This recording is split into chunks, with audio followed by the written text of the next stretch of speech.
Singer-songwriter Taina Asili joins Jade in the studio. And she performs songs from her latest show, Fever Pitch. It's all ahead on this episode of AHA.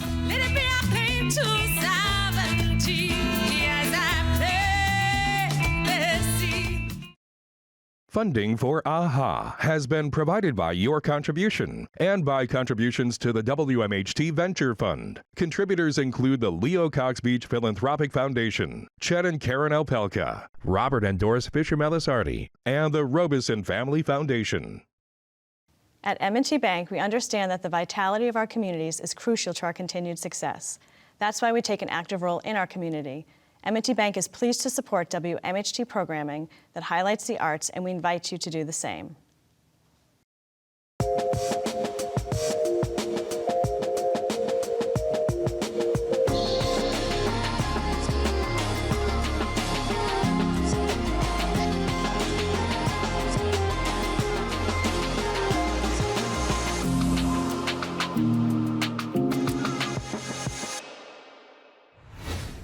Hi, I'm Matt Rogowitz, and this is AHA, a house for arts, a place for all things creative.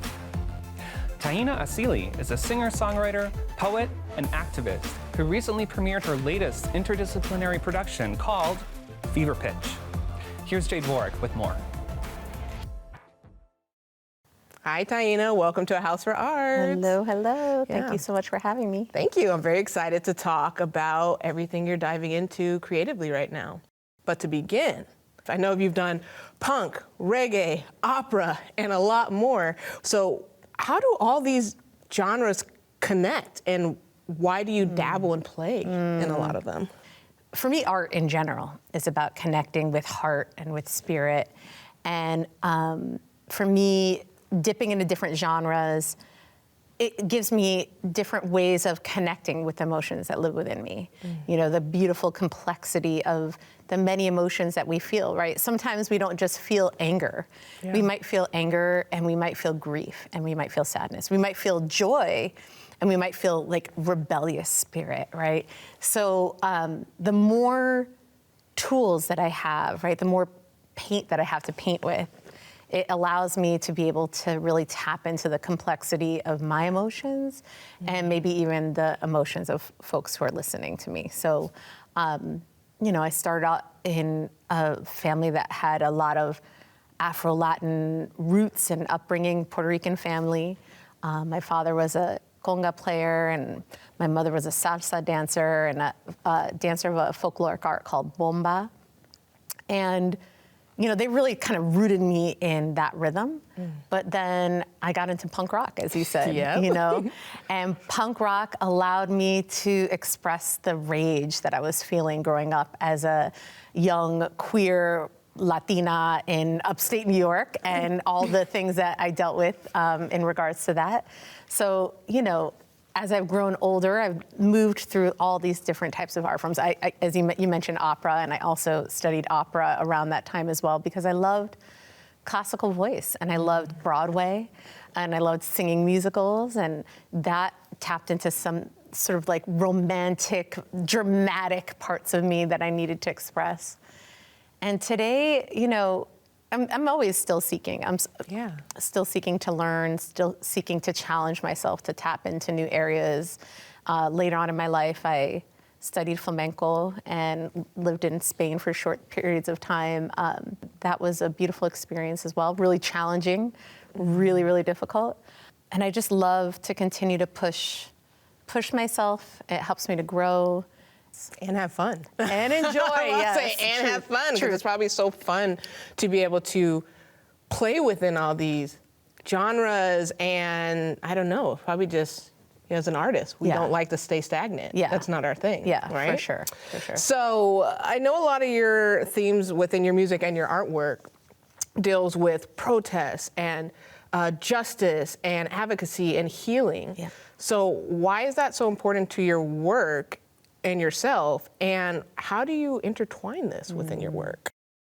I think today, when I think about what music and protest songs or music and social change, what it means to me is it's, again, rooting into the emotion, right? So many times when we're thinking about these issues, right? If we're talking about mass incarceration, if we're talking about climate change, if we're talking about genocide in Palestine, if we're talking about all these different issues that are very, very heavy, there's a lot of conversation. We move into our heads quite a lot. But music, art, creativity is that invitation into the heart and into the spirit, right? It moves us emotionally. It moves us to tap into those places of ourselves that have a deeper knowing and a deeper understanding. So for me, that could look like sometimes we need to be moved to get up and struggle, get up and resist, get up and rebel. Sometimes it's we need to feel deeply the pain that we're seeing. Sometimes it's a little bit of both at the same time. And sometimes it's reclaiming our joy in the midst of the pain, right? Reclaiming our radical joy in the midst of those hard moments. That's what music is for me. It's invitation first to myself to tap into those places, and then for the world, whoever is listening to my music to be able to tap into those places. And I know you've been expanding your work into film and choreography, which I saw some of that this morning, and visuals and just traditional art, or like just painting and drawings and things like that. So why? Why expand, into those other fields? Why is that important to you? Creativity, to me, is a human birthright. I don't think of art as like artist with a capital A, right? Where it's like you, Jade, as an artist, you're an artist and I'm an artist, but other people aren't artists. We were born to create, right? In all different types of ways, right? The shoes that you're wearing, to the hat, to the cameras that are filming us, the chairs that we're sitting on. They were all born out of creativity, right? Someone's creativity made these things possible. As a kid, I always did these drawings. I would doodle them on my paper, and I didn't really think much of them. I never really identified as like somebody who would draw. It was like, I like to doodle. But I realized that was actually an important way of me processing information. My last album was called Resiliencia, which means resilience. And for that album, I interviewed 14 women of color from the US, Canada, and Puerto Rico about their stories of resilience. And these were interviews, they were long interviews. There was a lot of information to digest. And my mind had to somehow figure out how to take an interview like you and I are having right now and translate that into a song, right? Translate that into the creative realm in a different way. And so for me, the way that I processed that was through drawing. I would listen to the interviews and I would draw them. And then, I realized, somebody actually thinks this is kind of beautiful. Right? And might want to have it on their wall, or might want to have it as a T-shirt, So I started to share very, timidly that way at first. And I, similarly, when I took their stories and decided that I wanted to make them documentaries, again, I didn't study film formally, but I've watched lots of movies. I've loved documentaries, and I'm a creative. So I moved into that realm. I learned, how to do editing and film little by little, trial and error, and, began to explore that realm a bit more. And it was really powerful. Yeah, and that kind of moves us into my next question, is your project Fever Pitch. I would love to know what it is and what sparked you to create that series. Yeah. So Fever Pitch is my current interdisciplinary work. It's incorporating the music that I've created around climate justice, around climate change, intersectional issues that I've worked on for the past 20 or more years. And so I've selected some pieces, brought them together into the show. There is one new song that we folded into the show that's called Fever Pitch. And then I started working with a choreographer, Gregory Theodore Marsh, to live my childhood dream of dancing in a show. So Greg worked with me since 2023. Greg and I have been working together, developing the choreography for this show. And then I also had this dream. I love, going to see shows where they use beautiful, amazing, like projection technology. Yes. And I was like, how can I fold a lot of the footage that I created, that I've captured over the course of the years, how can I kaleidoscope that and make that into something beautiful to present on the stage? Started working with this amazing media artist, Joseph Amodi, and the result is this show, Fever Pitch, which is centered around climate justice. But the deeper why, Jade, is actually something very personal. It comes out of a conversation that I had with my son shortly before he was graduating from high school. Him and I were kayaking on a river, and he was really concerned about his future as it relates to climate. He had done the math on where we're at in this world, and this was after the pandemic, and we know the multiple pandemics that we were facing, right, in that moment in time. And so he was really like, what's the point? What can we do? Yeah. And I think that's a question that many of us sit with, but especially his generation and the generations, my daughter's generation, the generations that are coming behind us, they also, carry that question in a very different way, right? That's a lot of weight on a youth as well. It's a lot of weight, right? Like we've had days where our children can't even go outside and play because there's too much smoke in the air, right? And the air is literally toxic. For me, this show is, a commitment to him. I made a commitment on that day that I would do everything that I can with every breath that I have on this planet Earth while I'm alive to be able to contribute towards climate justice, contribute towards a better world for him and the generations to come. And so this show is my next step in that commitment.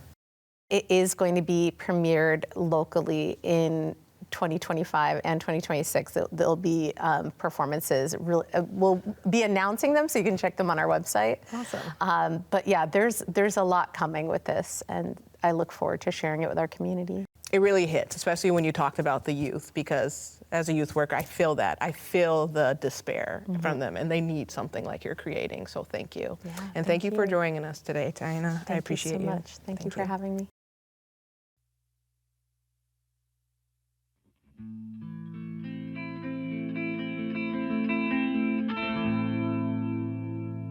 This is my declaration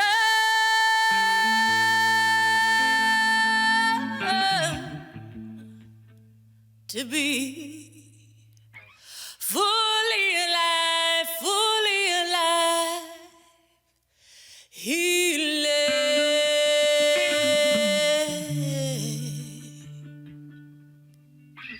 This is my reclamation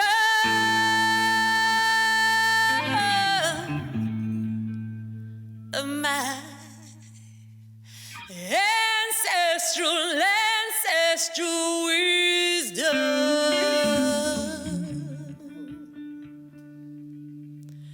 The earth, it saved it for me, and I plant the seed.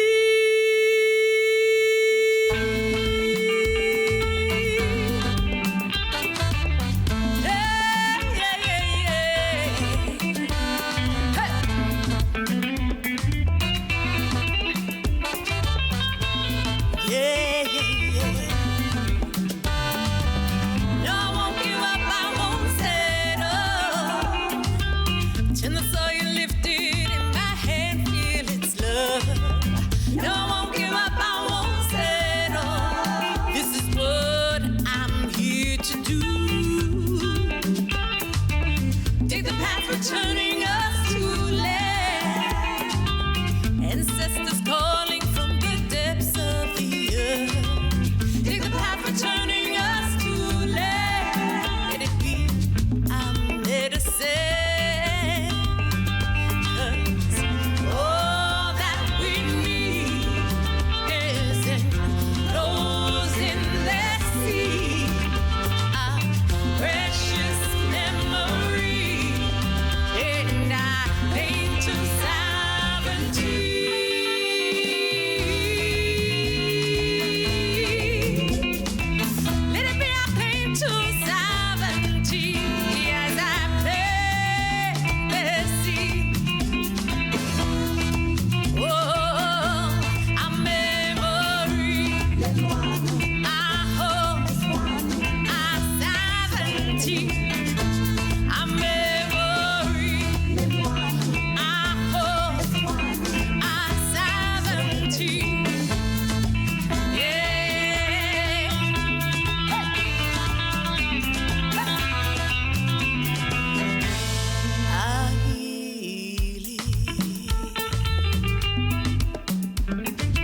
La lluvia cae,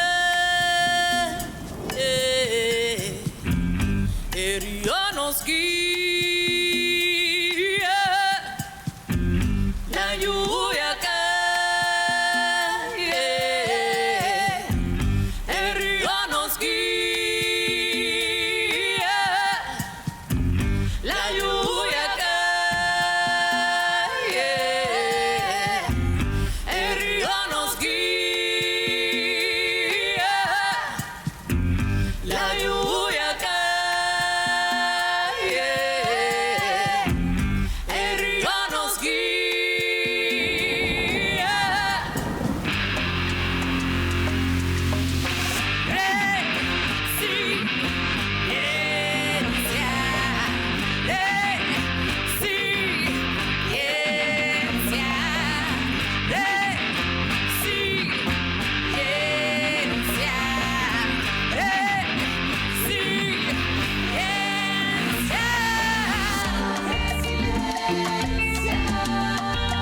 Ahora acaso regresa, eleva nuestro resplandor, más decidido que nunca a ser iluminado. Indómita fue la tormenta, imparable como la voz que grita para ser escuchada, que siente un gran dolor. Y no el agua de las montañas, vinieron las olas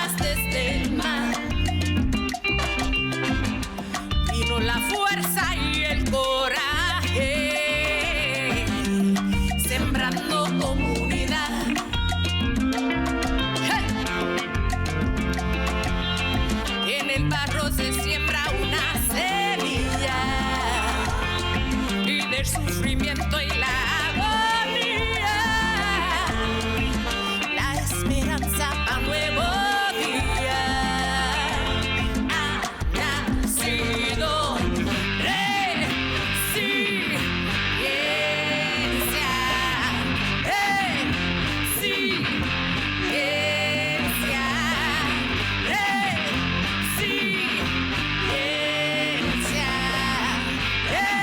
resiliencia,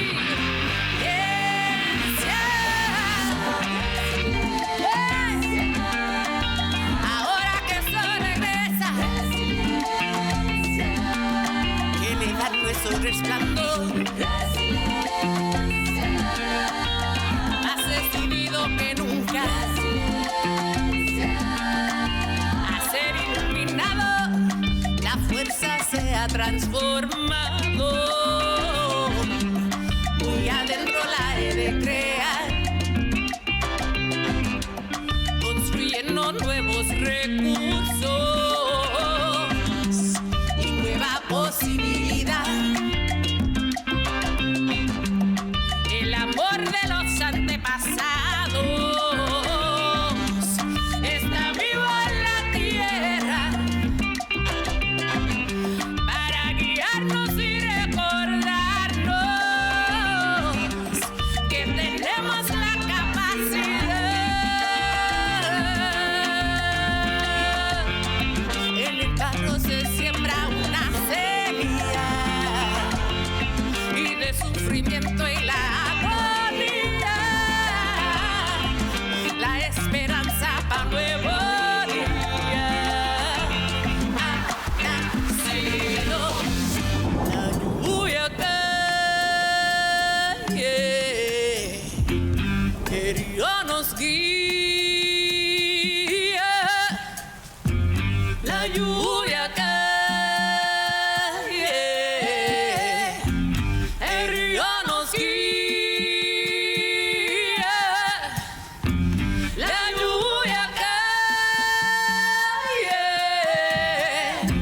el río nos guía. La lluvia cae, el río nos guía.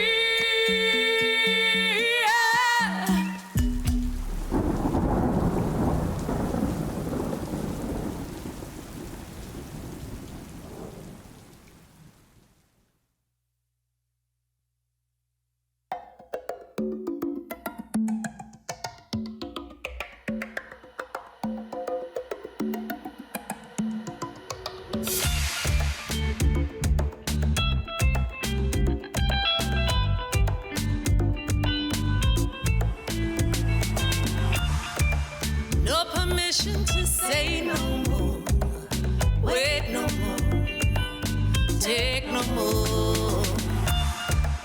No permission to say no more, wait no more, take no more. From the waters of the good I descend, legends of my ancestral land, divine teachings they send from this source I defend. Their strength of a people who survived slavery, attempted genocide, awakened courage that hope be revived from this whole Bible fight. As lawmakers arbitrate, like gods who decide our fate, at which rate our climate they'll annihilate. And it's us they incriminate, and us who will feel the weight of the sacred waters they desecrate. Those who hide behind laws destined the end of a soul. From the margins we call, we will know.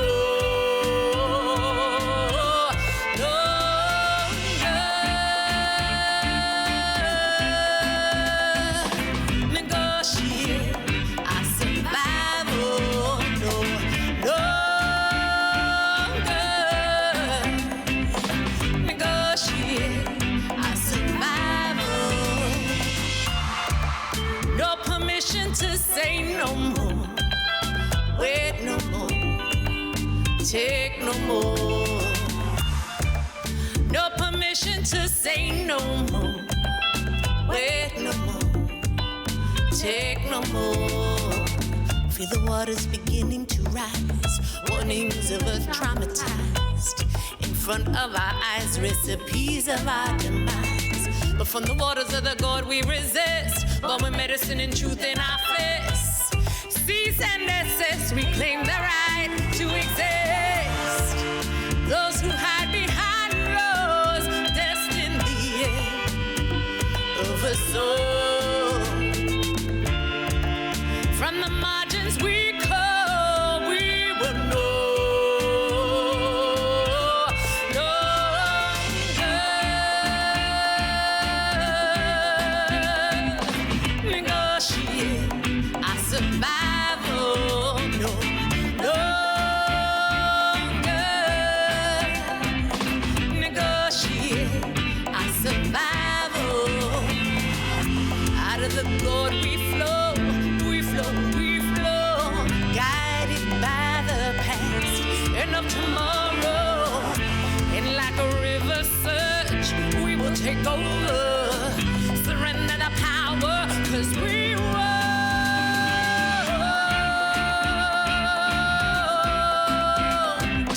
negotiate our survival no longer.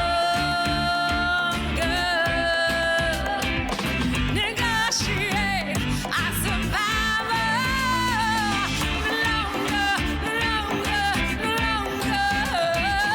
Negotiate our survival no longer. Negotiate our survival.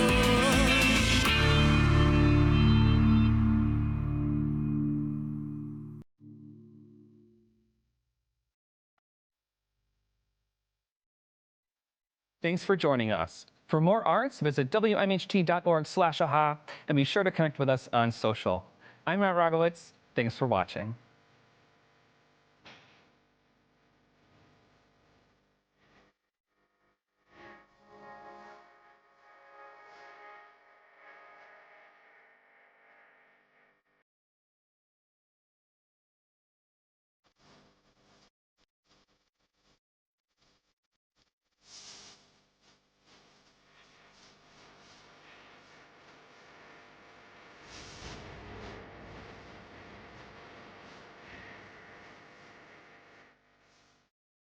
Funding for AHA has been provided by your contribution and by contributions to the WMHT Venture Fund. Contributors include the Leo Cox Beach Philanthropic Foundation, Chet and Karen Alpelka, Robert and Doris Fisher-Melisardi, and the Robeson Family Foundation.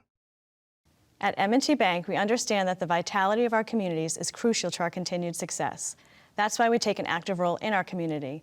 M&T Bank is pleased to support WMHT programming that highlights the arts, and we invite you to do the same.